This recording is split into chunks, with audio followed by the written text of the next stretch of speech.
Setelah Perang Dunia II berakhir, dunia seolah bernapas lega.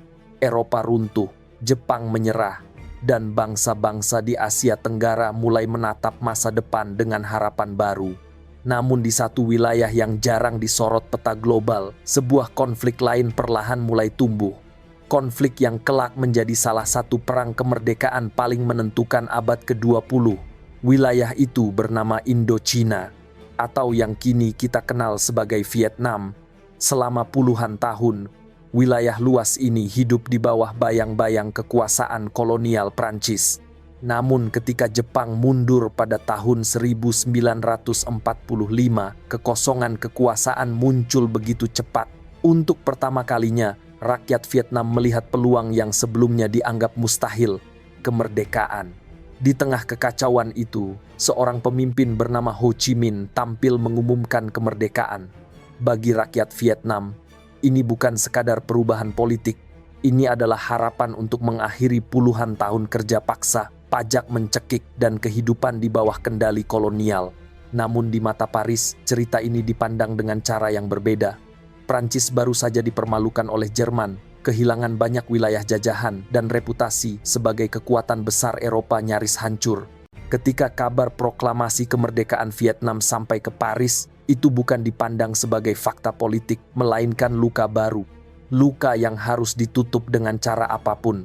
Bagi Prancis, Indochina bukan sekadar tanah jauh di Asia. Ia adalah simbol kejayaan kolonial, dan simbol itu tidak boleh hilang. Di titik inilah benturan itu bermula. Di satu sisi ada sebuah bangsa yang baru bangkit dengan mimpi sederhana, menentukan nasibnya sendiri. Di sisi lain ada imperium yang menolak mati, berusaha memaksakan masa lalu ke masa depan yang sudah berubah. Ketika dua kehendak ini saling berhadapan, diplomasi hanya menjadi formalitas yang memperlambat waktu. Perang pun menjadi tak terhindarkan. Menariknya, konflik ini bukan hanya antara Vietnam dan Prancis. Di balik layar, kekuatan-kekuatan besar dunia mulai melirik ke Asia Tenggara. Amerika Serikat, Tiongkok, dan Uni Soviet perlahan ikut terlibat mengubah perang kolonial menjadi perang ideologi global. Perang inilah yang akan melahirkan strategi gerilya paling ikonik, menyaksikan kekalahan kolonial paling spektakuler, dan lahirnya salah satu tokoh militer paling berpengaruh di abad ke-20, Pho Nguyen Giap. Episode ini adalah tentang bagaimana semuanya dimulai. Kisah tentang bagaimana proklamasi kemerdekaan di sebuah lapangan terbuka di Hanoi memicu reaksi berantai yang mengguncang dunia. Kisah tentang bagaimana Prancis berusaha menghidupkan kembali sebuah imperium yang sebenarnya sudah runtuh. Dan kisah tentang bagaimana sebuah bangsa kecil bermodalkan tekad dan strategi mampu menjatuhkan salah satu kekuatan kolonial terakhir di Asia. Inilah awal dari Perang Indochina pertama. Sebuah kisah tentang harapan, keras kepala, dan perubahan besar yang tidak bisa lagi dihentikan.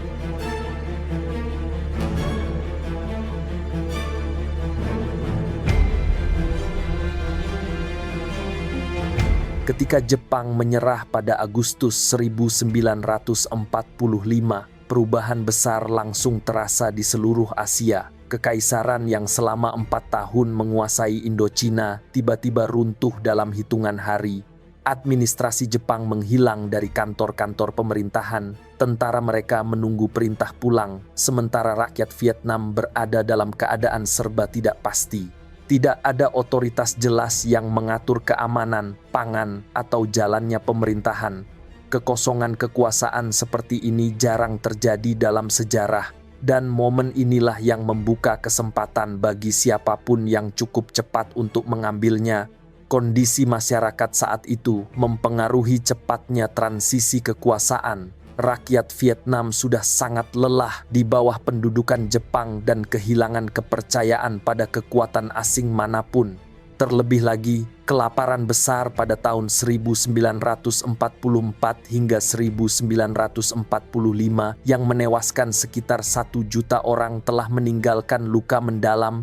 Banyak warga melihat Viet Minh sebagai satu-satunya pihak yang benar-benar hadir membantu mereka di masa krisis. Karena itulah, Ketika Jepang mundur, dukungan kepada Viet Minh mengalir secara alami, bukan karena propaganda, tetapi karena pengalaman langsung.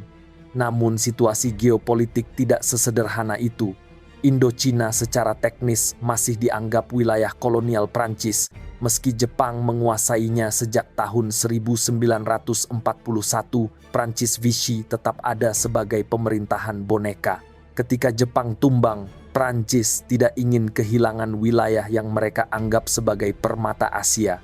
Masalahnya, untuk kembali menguasai Vietnam, Prancis membutuhkan waktu, kekuatan militer, dan dukungan internasional. Dan ketiganya belum mereka miliki pada Agustus tahun 1945. Kekosongan inilah yang dimanfaatkan Viet Minh untuk melangkah lebih dulu dan menetapkan narasi. Kemerdekaan kini bukan lagi mimpi, tetapi tujuan yang bisa diraih.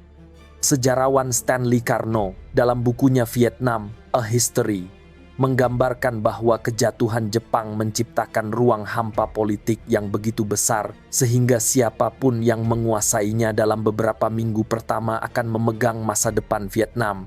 Dalam konteks itu, kecepatan dan kesiapan Viet Minh menjadi faktor penentu. Keadaan belum sepenuhnya aman. Di Vietnam Selatan, pasukan Inggris dikirim oleh sekutu untuk melucuti tentara Jepang. Namun, kehadiran Inggris membuat situasi semakin rumit karena langkah-langkah mereka secara tidak langsung membuka ruang bagi Prancis untuk kembali mengatur wilayah tersebut. Sementara di utara, pasukan Tiongkok Kuomintang memasuki Hanoi untuk sementara mengisi kekosongan kekuasaan. Kehadiran dua kekuatan asing ini membuat situasi Vietnam semakin rumit, memaksa Viet Minh harus berhadapan dengan dinamika yang tidak berasal dari rakyatnya sendiri. Namun bagi rakyat Vietnam, semua kekuatan asing ini sama saja. Mereka bukan bagian dari mimpi kemerdekaan. Karena itulah, meskipun posisinya belum kokoh, Viet Minh terus memperluas pengaruhnya. Mereka menyelenggarakan rapat umum, mengambil alih kantor pemerintahan, dan membentuk komite-komite lokal yang memberikan rasa stabilitas di tengah ketidakpastian yang mencekam. Tahun 1945 bukan sekadar pergantian politik, ia adalah titik balik sejarah. Jepang pergi terlalu cepat, Prancis datang terlalu lambat, dan Viet Minh bergerak tepat pada waktunya. Dari kekosongan inilah sebuah bangsa memulai perjuangannya. Namun mendeklarasikan kekuasaan hanyalah langkah pertama. Tantangan yang lebih besar muncul ketika Vietnam mencoba mengubah momentum ini menjadi kemerdekaan yang diakui dunia. Pada tanggal 2 September tahun 1945, ribuan rakyat memenuhi lapangan Badin di Hanoi. Mereka datang bukan membawa senjata atau slogan, melainkan membawa harapan. Harapan yang selama puluhan tahun terasa mustahil di bawah tekanan kolonial. Di hadapan mereka berdiri Ho Chi Minh, seorang pemimpin berwajah tenang yang pernah dianggap hanya seorang aktivis kecil di mata kolonial Eropa. Namun di pagi yang bersejarah itu, ia tampil sebagai suara baru bangsa Vietnam. Di atas podium sederhana, Ho Chi Minh membacakan deklarasi kemerdekaan. Kata-katanya jelas, tegas, dan disusun dengan cermat. Ia mengutip prinsip-prinsip kemerdekaan dari Amerika Serikat tentang hak hidup, kebebasan, dan mengejar kebahagiaan. Kutipan yang sengaja dipilih untuk menyampaikan pesan bahwa Vietnam ingin berdiri sebagai bangsa modern, bukan sekadar gerakan perlawanan. Keputusan ini bukan simbolisme kosong, ini adalah upaya strategis untuk mendapatkan simpati internasional, terutama dari negara-negara barat yang sedang merayakan kemenangan atas fasisme. Bagi rakyat yang menyaksikan, deklarasi itu lebih dari sekadar pidato. Itu adalah penegasan bahwa kolonialisme, kerja paksa, dan ketakutan yang mereka alami selama masa Prancis dan pendudukan Jepang akhirnya memiliki ujung. Banyak dari mereka yang tidak mengerti detail politik, tetapi mereka merasakan makna hari itu. Mereka menyadari bahwa sejarah sedang berubah di depan mata mereka. Namun di balik semangat itu, situasi sebenarnya jauh lebih rumit. Viet Minh menghadapi tugas berat, membangun negara dari nol, infrastruktur pemerintahan hampir tidak ada. Administrasi Jepang meninggalkan kekacauan, dan birokrasi kolonial Prancis sudah lama runtuh dalam perang. bahkan pasokan pangan dan keamanan belum stabil. Ho Chi Minh dan jajaran pemimpinnya harus menjalankan pemerintahan sambil mempertahankan stabilitas sosial, merangkul kelompok-kelompok politik yang beragam, dan memastikan bahwa deklarasi kemerdekaan ini tidak hanya menjadi simbol, tetapi benar-benar terwujud dalam kehidupan sehari-hari. Di saat Viet Minh berusaha menyusun pemerintahan baru, kekuatan asing mulai bergerak menancapkan pengaruh. Pasukan Inggris tiba di Vietnam Selatan dengan mandat sekutu untuk melucuti tentara Jepang. Tetapi kenyataannya, kedatangan Inggris membawa konsekuensi lain. Mereka bahkan bekerja sama dengan perwira Jepang yang masih bersenjata untuk menjaga ketertiban dan secara perlahan membuka jalan bagi pasukan Prancis untuk kembali ke Saigon. Bagi Viet Minh, ini sinyal bahwa perjuangan mereka belum selesai. Kemerdekaan yang baru diumumkan masih menghadapi ancaman besar dari kekuatan yang tidak ingin melihat Vietnam berdiri sendiri. Sementara rakyat merayakan kemerdekaan, para pemimpin Viet Minh memahami bahwa deklarasi ini hanyalah langkah pertama. Tanpa pengakuan internasional, tanpa kemampuan mempertahankan wilayah, dan tanpa stabilitas politik, kemerdekaan bisa kembali dicabut dalam hitungan minggu. Euforia rakyat tidak mengubah kenyataan bahwa Prancis belum menerima kenyataan kehilangan Indochina. Momentum September 1945 menjadi fondasi emosional dan politis bagi Vietnam, tetapi fondasi itu masih rapuh. Bagi Prancis, deklarasi ini bukan akhir cerita kolonial. Justru sebaliknya, mereka melihatnya sebagai tantangan terhadap harga diri nasional yang harus ditebus. Dan dari titik inilah, arah sejarah mulai bergeser menuju konfrontasi yang jauh lebih besar.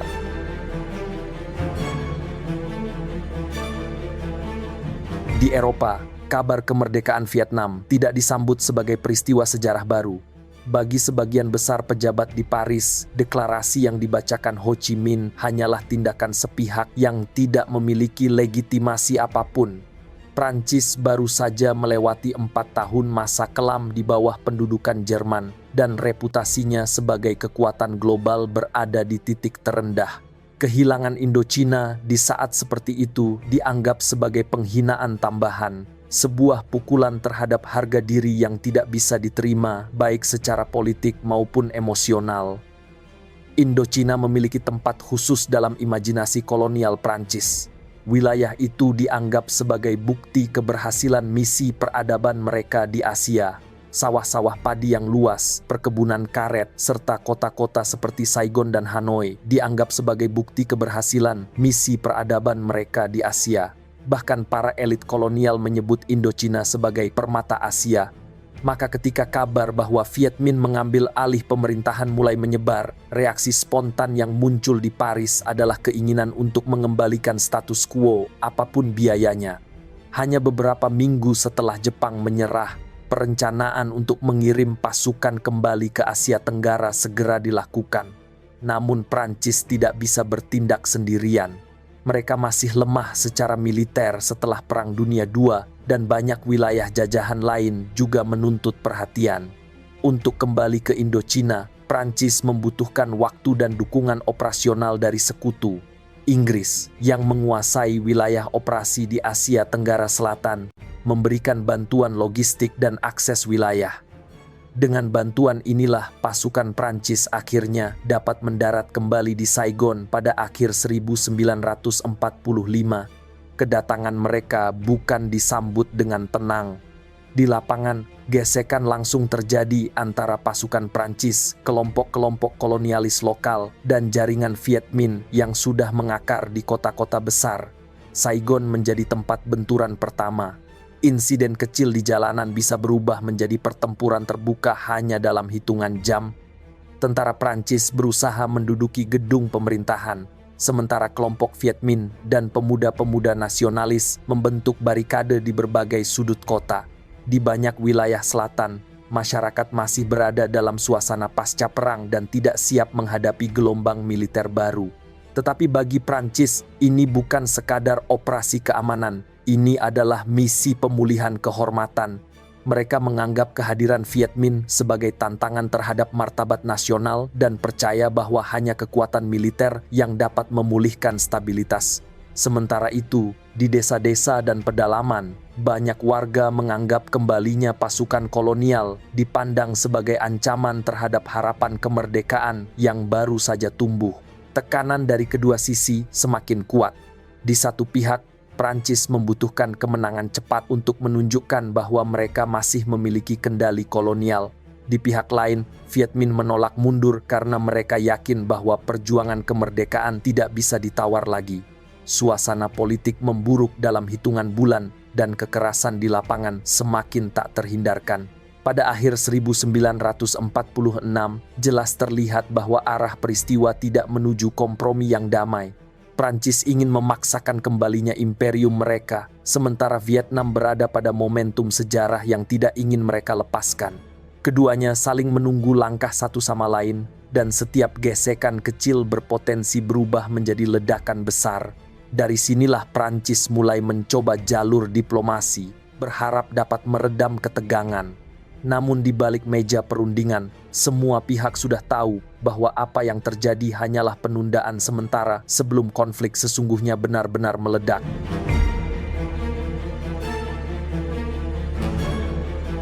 Di tengah meningkatnya ketegangan antara Prancis dan Viet Minh, masih ada harapan kecil bahwa konflik ini dapat diselesaikan tanpa perang terbuka. Awal tahun 1946 menjadi periode yang penuh perundingan, tarik ulur kepentingan, dan kompromi yang semakin lama terasa semakin rapuh. Ho Chi Minh, meskipun memimpin gerakan kemerdekaan yang semakin kuat, tetap memahami pentingnya pengakuan internasional. Ia tahu bahwa kemenangan di medan perang saja tidak cukup. Tanpa legitimasi internasional, kemerdekaan Vietnam akan selalu berada di bawah ancaman. Pada bulan Maret 1946, kedua pihak akhirnya menandatangani perjanjian sementara. Di atas kertas perjanjian ini tampak seperti kompromi yang masuk akal. Prancis mengakui Vietnam sebagai sebuah negara bebas dalam Federasi Indochina. Sementara Vietnam menerima kehadiran pasukan Prancis hingga masa transisi berakhir. Namun istilah negara bebas tidak pernah memiliki definisi yang jelas. Bagi Ho Chi Minh, itu adalah langkah awal menuju pengakuan penuh. Namun bagi Prancis, itu hanyalah cara untuk meredam tekanan politik sambil tetap mempertahankan kendali. Perbedaan cara pandang inilah yang membuat perjanjian itu rapuh sejak awal. Ho Chi Minh berusaha menjaga hubungan baik. Ia bahkan melakukan perjalanan ke Paris untuk memperkuat diplomasi dan menunjukkan bahwa Vietnam bersedia menjalankan hubungan yang setara. Tetapi sambutan yang ia terima tidak sehangat harapannya. Pemerintah Prancis masih terpecah antara kelompok yang ingin melakukan reformasi kolonial dan kelompok yang percaya bahwa Indochina harus tetap menjadi wilayah yang sepenuhnya berada di bawah otoritas Paris. Sementara pemimpin kedua negara berdiskusi di meja perundingan, situasi di lapangan berjalan ke arah yang berbeda. Pasukan Prancis yang kembali menguasai berbagai kota di Vietnam Selatan sering bertindak tanpa koordinasi politik yang jelas. Bentrokan kecil dengan kelompok nasionalis Vietnam terjadi hampir setiap minggu. Di beberapa wilayah, loyalis kolonial Prancis memprovokasi kerusuhan, sementara pasukan Viet Minh merespons dengan pengerahan kekuatan lokal untuk mempertahankan posisi mereka. Kekacauan ini membuat isi perjanjian kehilangan makna. Diplomasi di Paris tidak mampu menahan realitas kekerasan yang terjadi di lapangan. Setiap insiden kecil memperdalam ketidakpercayaan. Ho Chi Minh menghadapi tekanan dari kelompok internal yang semakin yakin bahwa Prancis tidak akan pernah benar-benar mengakui kemerdekaan. Di sisi lain, pejabat Prancis meyakini bahwa Viet Minh hanya menggunakan diplomasi sebagai taktik sementara sambil memperkuat posisi militernya. Menjelang akhir tahun 1946, optimisme yang sempat muncul di awal tahun benar-benar menghilang. Perjanjian sementara tidak lagi menjadi pedoman. Ia berubah menjadi catatan sejarah yang tidak relevan dengan situasi nyata di Vietnam. Kedua belah pihak membawa visi masa depan yang saling bertentangan. Prancis ingin mempertahankan struktur kolonial dengan sedikit perubahan, sementara Vietnam ingin meraih kedaulatan penuh, sesuatu yang tidak bisa dinegosiasikan. Ketika meja perundingan tidak lagi mampu menjembatani perbedaan itu, Satu hal menjadi jelas, konflik ini tidak akan selesai melalui kata-kata.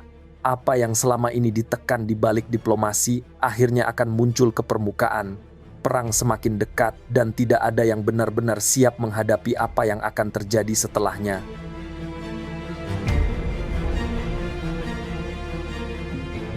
Pada malam 19 Desember 1946, Hanoi sedang bersiap memasuki musim dingin. Di banyak sudut kota, suasana terlihat tegang namun masih tampak normal di permukaan. Tetapi di balik itu semua, keputusan besar telah diambil. Di markas kecil Viet Minh, Ho Chi Minh dan para pemimpinnya menyadari bahwa waktu untuk menghindari perang sudah habis. Semua jalur diplomasi yang mereka tempuh sepanjang tahun itu berakhir buntu. Perjanjian yang rapuh telah runtuh dan tindakan-tindakan provokatif Prancis di lapangan tidak menyisakan ruang kompromi. Dengan berat hati, Ho Chi Minh memutuskan bahwa Vietnam harus melawan secara terbuka. Ketika jam mendekati pukul 8 malam, serangan pun dimulai. Viet Minh menargetkan instalasi Prancis di Hanoi, gardu listrik, pos militer, dan kantor-kantor administrasi. Ledakan keras memecah keheningan malam yang dingin.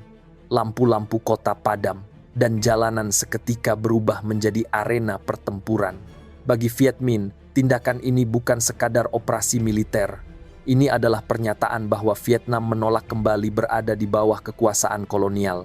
Serangan simbolis ini menunjukkan bahwa perlawanan telah berubah dari tekanan politik menjadi perjuangan bersenjata. Ho Chi Minh tidak mengambil keputusan ini dengan mudah. Selama berbulan-bulan, ia mencoba menghindari perang karena ia tahu bahwa Vietnam belum memiliki kekuatan militer setara Prancis. Namun menjaga posisi tanpa perlawanan berarti menyerahkan masa depan negara kepada kekuatan asing sekali lagi. Ketika semua jalur damai gagal, ia memilih jalan yang paling berat, perlawanan total. Keputusan ini mencerminkan pandangannya bahwa kemerdekaan tidak boleh ditentukan oleh negara lain dan bahwa perjuangan rakyat harus menjadi fondasinya.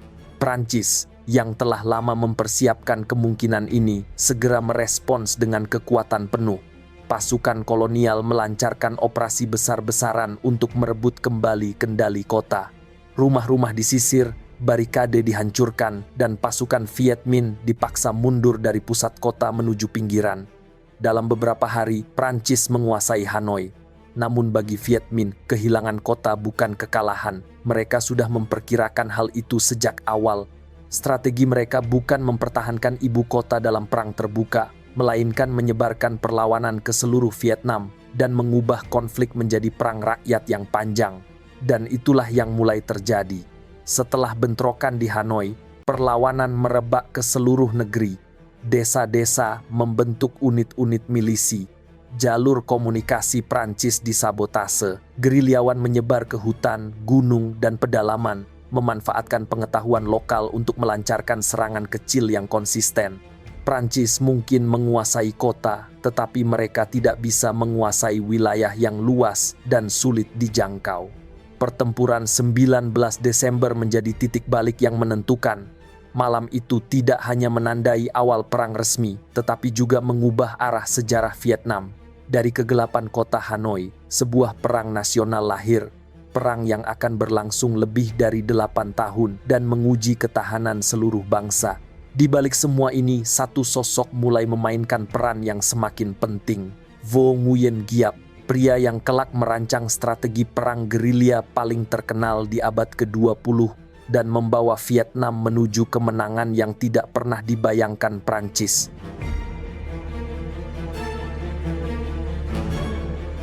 Setelah pecahnya perang terbuka pada akhir 1946, keseimbangan kekuatan militer terasa sangat timpang. Prancis memiliki tentara terlatih, persenjataan modern, kendaraan lapis baja, dan keunggulan udara. Di atas kertas, Viet Minh seharusnya tidak bertahan lama. Namun, di balik barisan Viet Minh berdiri Vo Nguyen Giap. Ia adalah seorang mantan guru sejarah yang berubah menjadi komandan militer. Giap memahami bahwa kekuatan Prancis bukanlah sesuatu yang bisa dilawan secara langsung. Ia tahu bahwa kemenangan tidak mungkin diraih di medan perang konvensional. Karena itu, ia merancang sesuatu yang jauh lebih mendasar, sebuah doktrin perang yang melibatkan seluruh rakyat. Giap sering memakai perumpamaan sederhana untuk menggambarkan strateginya. Rakyat adalah laut, tentara adalah ikan. Bagi banyak pemimpin militer, ini mungkin terdengar sebagai metafora yang indah. Namun bagi Giap, ini adalah prinsip operasional. Tentara Viet Minh tidak akan bertempur sebagai pasukan reguler yang menantang kekuatan kolonial secara frontal. Sebaliknya, mereka akan menyatu dengan rakyat, hidup bersama rakyat, dan bergerak bersama rakyat. Selama laut tetap setia, ikan tidak akan pernah dapat dimusnahkan. Untuk menjalankan ide ini, Giap membangun struktur militer berlapis 3. Lapisan pertama adalah pasukan reguler, unit-unit tempur yang akan menjadi inti kekuatan Viet Minh di masa depan. Lapisan kedua adalah pasukan regional, kelompok yang bergerak di wilayah tertentu dan mengenal medan lebih baik daripada siapapun. Lapisan ketiga dan yang paling penting adalah milisi desa, warga biasa yang tetap menjalani kehidupan sehari-hari tetapi dapat berubah menjadi kekuatan perlawanan dalam sekejap. Ketiga lapisan ini membentuk jaringan fleksibel yang membuat Viet Minh mampu bertahan meski kehilangan wilayah atau menghadapi tekanan besar. Di desa-desa, dukungan rakyat menjadi tulang punggung logistik. Beras, obat-obatan, informasi, dan tempat persembunyian mengalir dari rumah ke rumah, dari lumbung ke hutan, tanpa membutuhkan sistem formal. Kekuatan inilah yang tidak dapat direplikasi oleh Prancis. Mereka mungkin menguasai kota-kota besar, tetapi desa adalah jantung Vietnam, dan jantung itu kini berdetak untuk Viet Minh. Keluarga petani membuka pintu bagi para gerilyawan, anak-anak menjadi pengintai alami, dan pasar desa berubah menjadi pusat intelijen yang tidak pernah tertulis, namun sangat akurat. Praktik perang gerilya yang diterapkan Viet Minh berakar pada pemahaman mendalam tentang lingkungan dan kondisi sosial. Serangan kecil, penyergapan cepat, sabotase jalur kereta, penggunaan jebakan sederhana, hingga operasi malam hari membuat pasukan Prancis frustasi. Mereka seperti berhadapan dengan musuh yang tidak dapat dilihat, tidak dapat dipetakan, dan tidak dapat dihancurkan sepenuhnya. Bahkan ketika Prancis mengerahkan operasi besar untuk mengepung daerah gerilya, pasukan Viet Minh seringkali sudah menghilang jauh sebelum kepungan itu rapat. Sejarawan Bernard Fall dalam bukunya Street Without Joy menggambarkan bagaimana pasukan kolonial berkali-kali merasa seperti bertempur di ruang kosong. Mereka bergerak, berpatroli, dan menembak, tetapi lawannya tidak pernah hadir secara langsung. Gerilya muncul hanya ketika mereka menginginkannya, lalu lenyap ke dalam desa dan hutan sebelum Prancis sempat membalas. Kebingungan dan rasa frustasi itu semakin dalam ketika para komandan Prancis menyadari bahwa masalahnya bukan hanya tentang melawan tentara musuh, tetapi melawan dinamika sosial yang tidak mereka pahami. Setiap operasi yang dilakukan Prancis untuk menghancurkan basis Viet Minh justru membuat rakyat semakin benci dan semakin setia kepada para gerilyawan. Dalam waktu singkat, perang berubah bentuk. Bukan lagi perang antara dua pasukan, tetapi perang antara kekuatan kolonial yang bergantung pada wilayah-wilayah strategis melawan bangsa yang bertumpu pada solidaritas rakyatnya sendiri. Dan di tengah perubahan itu, Giap melihat masa depan yang mulai bergerak ke arah yang ia harapkan. Sebuah perang panjang yang perlahan tetapi pasti akan menguras kekuatan Prancis hingga ke titik di mana kemenangan tidak lagi mustahil. Dari tahun 1947 hingga 1948, fondasi kemenangan Vietnam mulai dibangun, bukan dari senjata canggih, tetapi dari rakyat yang bersatu dan strategi yang tidak dapat dipatahkan oleh kekuatan kolonial manapun.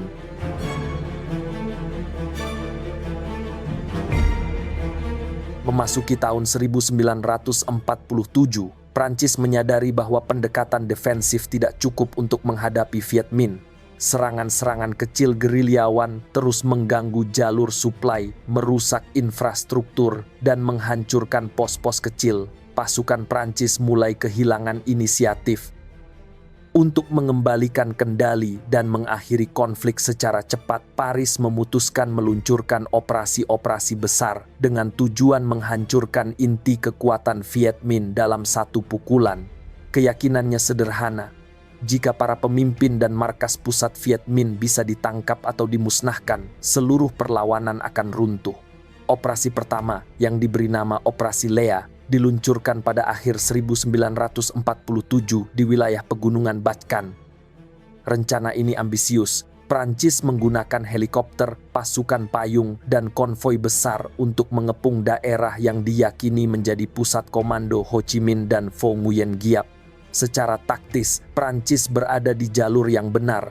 Pasukan penerjun payung berhasil menguasai beberapa titik strategis dalam hitungan jam. Namun Viet Minh sudah bergerak jauh lebih cepat. Ho dan Giap meninggalkan lokasi hanya beberapa jam sebelum operasi dimulai. Jalan-jalan hutan yang sulit dilalui membuat konvoi darat Prancis tertahan, sementara gerilyawan memotong jalur mereka dari berbagai arah. Operasi Lea akhirnya gagal total dalam tujuan utamanya. Tidak ada pemimpin besar yang ditangkap, tidak ada struktur komando yang berhasil dihancurkan. Viet Minh justru menggunakan operasi ini untuk menunjukkan fleksibilitas strategi mereka. Mereka mundur secara teratur, menghindari pertempuran besar, dan memaksa Prancis menghabiskan sumber daya dalam jumlah besar tanpa hasil yang berarti. Tidak ingin kehilangan muka, Prancis meluncurkan operasi Ceinture beberapa bulan kemudian. Tujuannya kali ini bukan menangkap pemimpin Viet Minh, tetapi membersihkan wilayah-wilayah yang dianggap sebagai basis perlawanan. Prancis mengerahkan pasukan dalam jumlah besar untuk menyisir desa-desa, memeriksa rumah penduduk, dan menghancurkan tempat-tempat yang dicurigai menjadi pusat logistik gerilyawan. Selama beberapa minggu, mereka menguasai banyak wilayah. Namun begitu pasukan Prancis pergi, unit-unit Viet Minh kembali muncul seperti tidak pernah terjadi apa-apa. Inilah masalah utama perang kolonial Prancis. Mereka hanya menguasai ruang, tetapi tidak pernah menguasai rakyatnya. Kota-kota besar seperti Hanoi, Haiphong, dan Saigon mungkin berada di bawah kendali administrasi kolonial, tetapi pedalaman Vietnam tetap menjadi dunia lain. Hutan, pegunungan, sungai, dan desa-desa kecil menjadi jaringan hidup yang melindungi pasukan Viet Minh. Setiap operasi besar yang diluncurkan Prancis menjadi seperti menekan permukaan air. Musuh mungkin menghilang sesaat, tetapi akan muncul kembali di tempat lain. Seiring berjalannya waktu, beban logistik mulai terasa berat. Mengangkut pasukan dari satu provinsi ke provinsi lain membutuhkan konvoi panjang yang rentan disergap. Menjaga pos-pos terpencil memakan banyak tenaga, sementara pasokan makanan dan amunisi harus didistribusikan lewat jalur yang semakin berbahaya. Para prajurit Prancis mulai merasakan kelelahan fisik dan mental. Banyak dari mereka adalah tentara muda yang tidak memahami mengapa mereka berperang di tanah asing yang begitu jauh dari rumah. Moral pasukan semakin merosot ketika mereka menyadari bahwa perang ini tidak seperti yang dibayangkan oleh para jenderal di Paris. Tidak ada garis depan yang jelas, tidak ada kemenangan yang benar-benar berarti. Setiap wilayah yang berhasil direbut tidak pernah bertahan lama. Dan setiap operasi besar yang diumumkan sebagai sukses hanya berakhir menjadi laporan optimis tanpa dampak nyata terhadap kekuatan Viet Minh yang terus tumbuh. Pada akhir 1949, hasilnya sudah terlihat jelas. Prancis bisa menguasai kota, bisa melakukan operasi besar, bisa mengerahkan teknologi modern, namun mereka tidak mampu menembus akar perlawanan yang tumbuh dari desa, dari rakyat, dan medan yang memihak kepada Viet Minh. Perang semakin panjang, semakin melelahkan, dan semakin menunjukkan bahwa strategi kolonial lama tidak lagi relevan ketika menghadapi perang rakyat modern.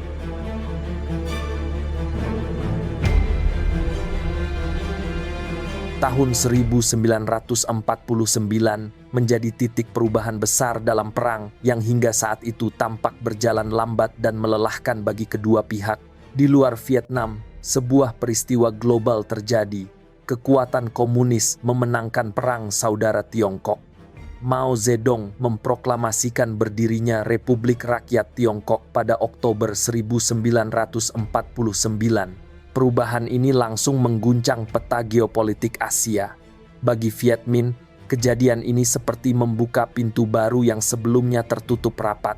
Untuk pertama kalinya, mereka memiliki tetangga besar yang secara ideologis sejalan dan bersedia membantu perjuangan mereka secara terbuka. Keuntungan praktisnya sangat besar. Selama bertahun-tahun, Viet Minh harus mengandalkan senjata rampasan, buatan lokal, atau persediaan kecil dari berbagai sumber. Tetapi dengan berdirinya pemerintah baru di Beijing, jalur suplai resmi pun terbentuk. Dari perbatasan utara Vietnam, pasukan Viet Minh mulai menerima senapan modern, amunisi, obat-obatan, hingga artileri ringan. Tidak hanya itu, Tiongkok juga menyediakan pelatihan militer yang jauh lebih terstruktur. Banyak komandan Viet Minh belajar taktik perang konvensional yang kelak mereka butuhkan untuk menghadapi operasi-operasi besar Prancis. Dukungan diplomatik pun ikut mengalir. Tiongkok mengakui Republik Demokratik Vietnam sebagai pemerintahan yang sah dan disusul oleh Uni Soviet. Pengakuan ini sangat penting bagi Vietnam.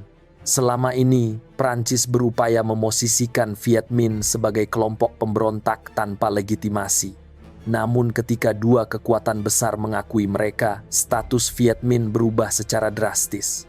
Kini mereka bukan lagi sekadar gerakan nasionalis. Mereka menjadi bagian dari blok ideologis yang lebih luas dengan mitra internasional yang solid. Di sisi lain, kemenangan komunis di Tiongkok membuat Prancis dan negara-negara barat panik. Mereka melihat kekalahan Chiang Kai-shek bukan hanya sebagai peristiwa internal Tiongkok, tetapi sebagai bukti bahwa komunisme sedang berkembang cepat di Asia. Indochina tiba-tiba dipandang sebagai benteng terakhir yang harus dipertahankan agar komunisme tidak meluas ke Asia Tenggara. Perang yang sebelumnya dianggap sebagai konflik kolonial lokal berubah menjadi perang yang syarat makna ideologis. Di Paris, para pejabat militer mulai membicarakan perang ini bukan dalam konteks mengembalikan koloni, tetapi menahan ekspansi komunisme. Kepanikan ini membuat respons Prancis semakin terburu-buru. Mereka memperkuat basis-basis militer, mengirim lebih banyak pasukan, dan mulai merancang strategi untuk memenangkan perang secara cepat. Namun semakin besar respons Prancis, semakin kuat pula posisi Viet Minh. Untuk pertama kalinya, mereka memiliki kedalaman strategis.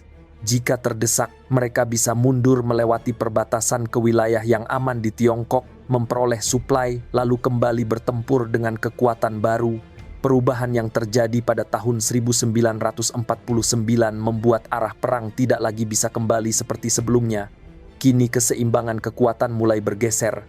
Prancis menghadapi musuh yang semakin terorganisir, semakin bersenjata, dan semakin percaya diri. Di sepanjang perbatasan utara Vietnam, geliat pasukan baru terdengar di malam hari. Latihan artileri, konvoi suplai, dan pergerakan batalion-batalion kecil yang sedang mempersiapkan babak baru dalam perang yang akan segera mencapai skala berbeda. Perang Indochina yang awalnya terlihat sebagai masalah kolonial kini resmi menjadi bagian dari persaingan global. Dan di balik pergeseran itu, kekuatan Viet Minh tumbuh lebih cepat daripada yang diperkirakan siapapun di Paris. Awal dekade 1950 membawa perubahan besar dalam dinamika perang. Jika sebelumnya Prancis masih memimpin upaya militer di Indochina, kini Amerika Serikat mulai melihat wilayah ini sebagai bagian penting dari strategi global menahan komunisme. Kekalahan Chiang Kai-shek di Tiongkok dan keberhasilan Viet Minh memperkuat posisi mereka telah membuat Washington semakin khawatir. Di mata pejabat Amerika, jika Vietnam jatuh ke tangan komunis, maka seluruh Asia Tenggara akan mengikuti. Inilah awal dari apa yang kelak disebut teori domino. Kekhawatiran itu diterjemahkan secara konkret dalam bentuk dukungan finansial. Pada tahun 1950, Amerika mulai menanggung lebih dari separuh biaya perang Prancis di Indochina.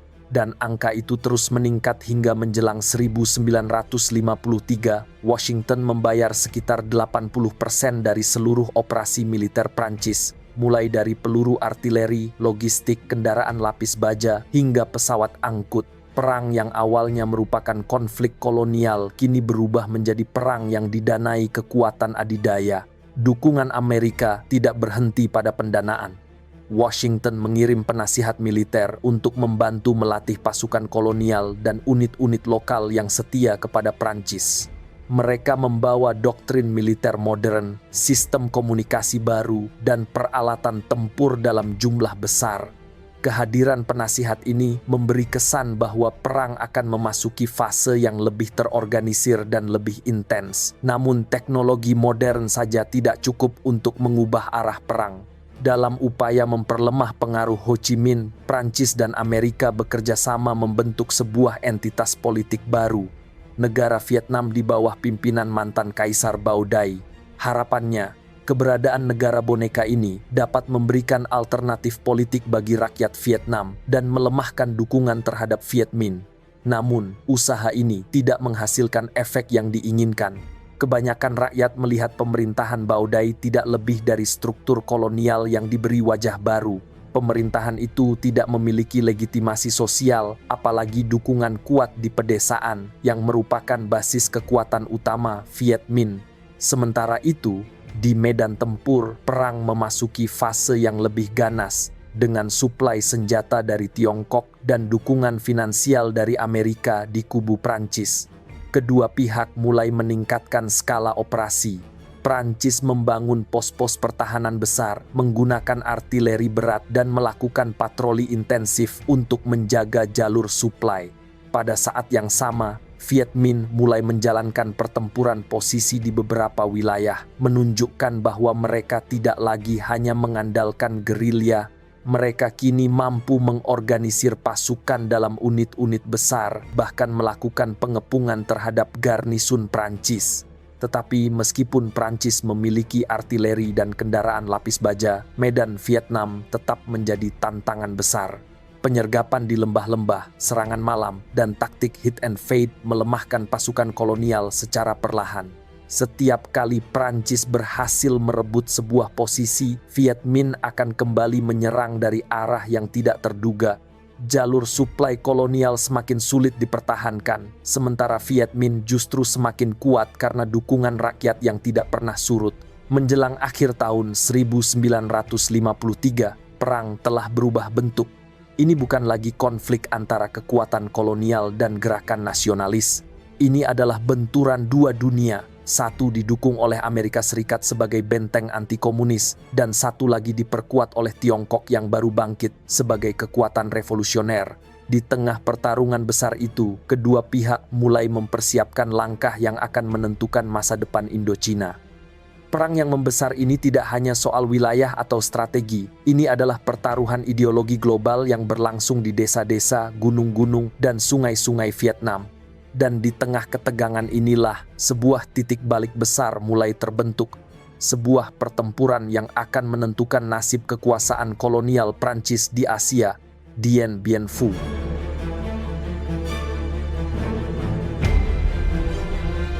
Pada tahun 1953, Prancis menyadari bahwa perang tidak lagi bisa dibiarkan berlarut-larut.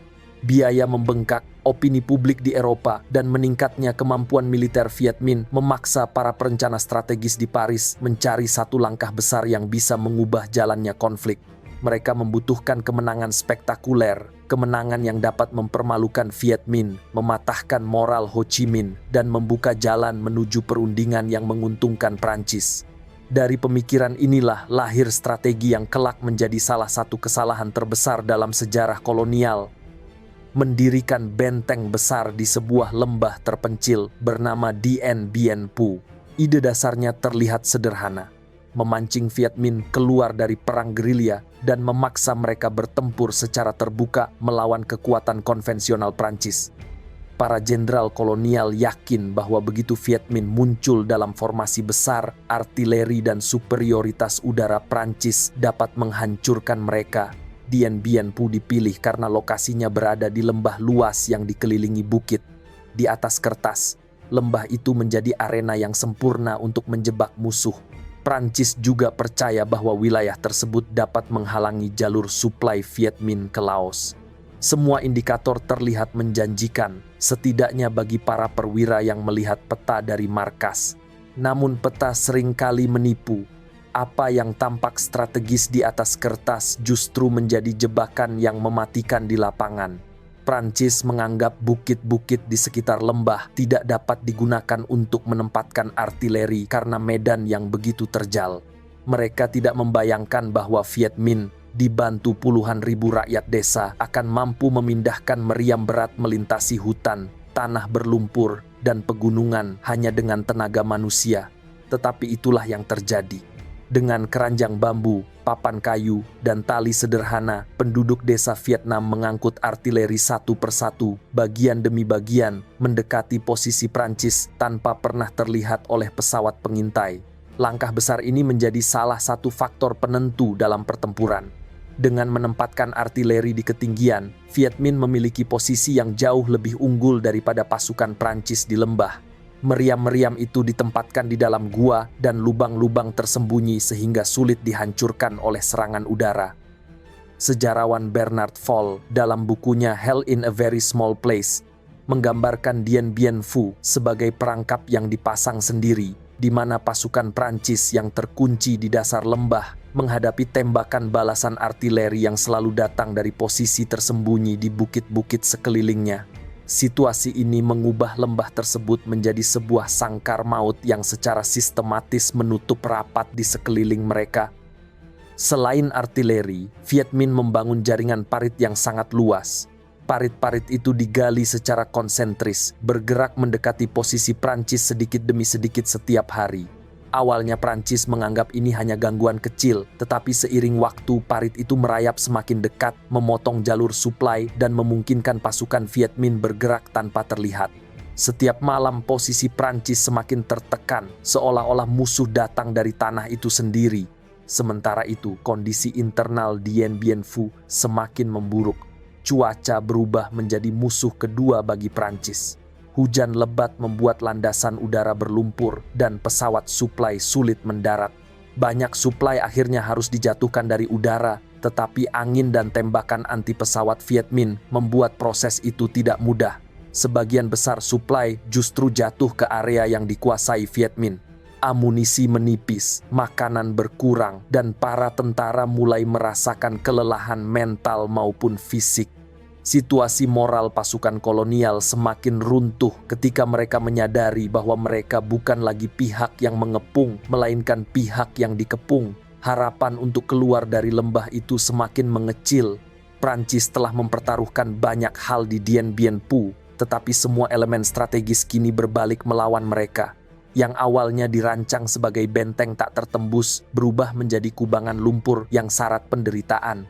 Pada April 1954, ketika serangan besar Viet Minh dimulai, posisi Prancis sudah terlalu lemah untuk mempertahankan diri. Setiap bukit yang direbut Viet Minh semakin mempersempit ruang bertahan Prancis. Serangan terakhir pada awal Mei akhirnya menjatuhkan pertahanan Prancis sepenuhnya.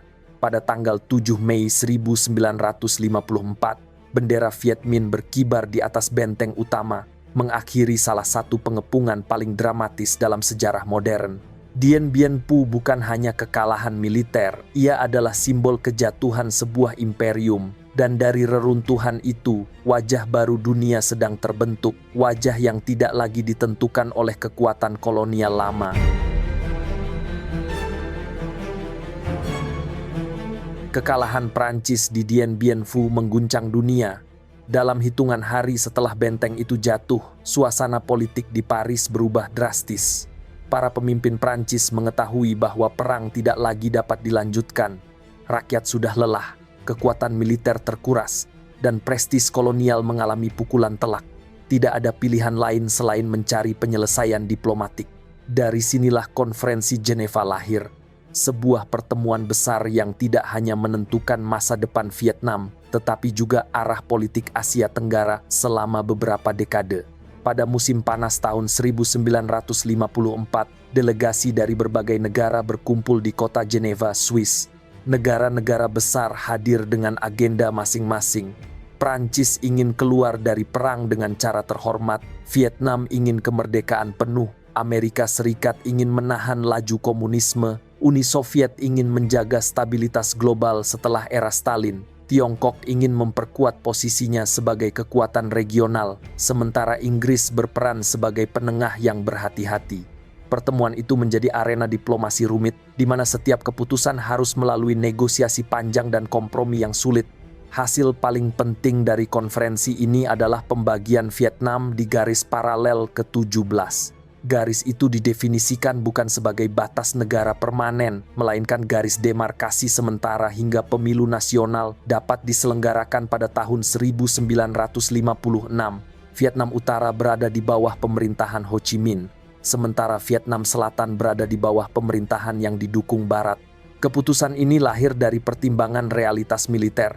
Viet Minh menguasai pedesaan utara, sementara Prancis masih memiliki pengaruh di wilayah selatan. Pembagian sementara dianggap sebagai solusi adil bagi para mediator, meskipun banyak pihak di lapangan mengetahui bahwa garis itu akan membawa masalah besar di masa depan.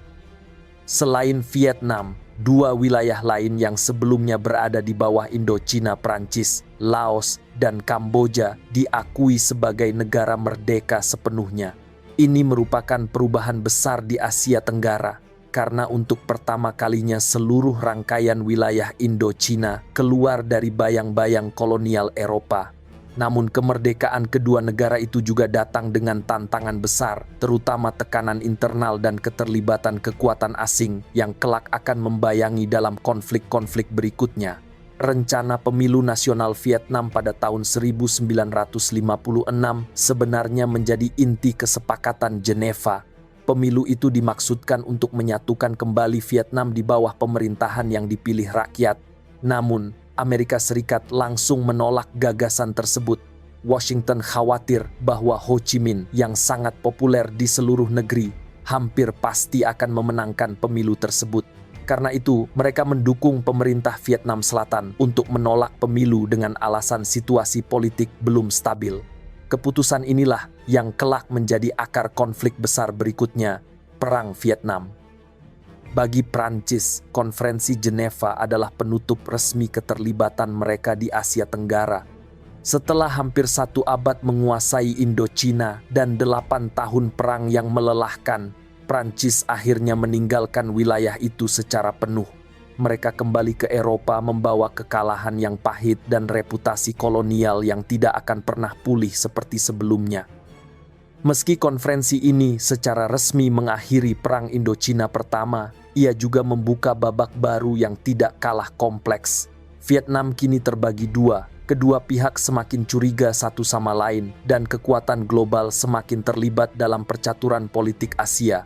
Dalam ruang-ruang pertemuan di Geneva, dunia mungkin telah menandatangani dokumen damai. Namun di lapangan, ketegangan masih menunggu kesempatan untuk kembali menyala.